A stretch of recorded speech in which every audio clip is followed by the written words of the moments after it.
Hi mga kaboks! Sa mga nagtatanong at nais pumunta ng Manila o sa ibang lugar, ang videong ito ay makakatulong sa inyo. Pakinggan nyo ang mga sasabihin at panoorin nyo po.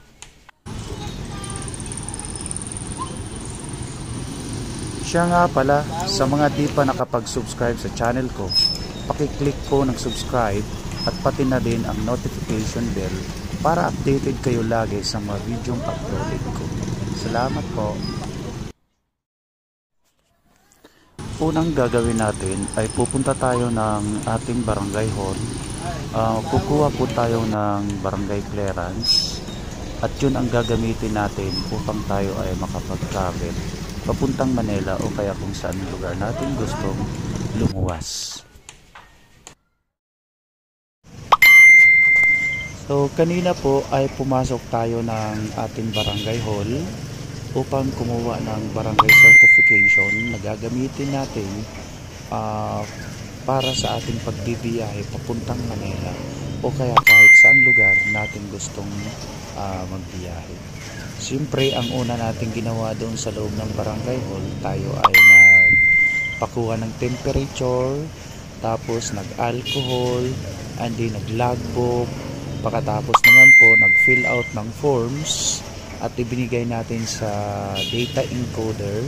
Inantay natin ilabas ang ating barangay certification, and then finally po, inilabas na ito na po yun. So ito na po yun ang barangay certification na gagamitin natin kung sakaling tayo ay magbibiyahe papuntang Manila o kaya sa ibang lugar po. Ayan, nakakuha na po tayo ng ating barangay certification. Ang next step po ay pupunta tayo sa ating City DRMO or CDRRMO upang alamin natin ang mga requirements na ating i-prepare pag tayo ay nakapag-travel na papunta ng Manila o kaya ng ibang lugar. Nang sa gayon, sa pagbalik natin sa ating probinsya ay hindi tayo maaabala at saka tatanggapin tayong papasok ulit ng ating probinsya.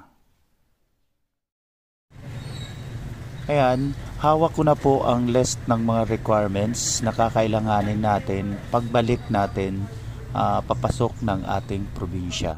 So ayan po.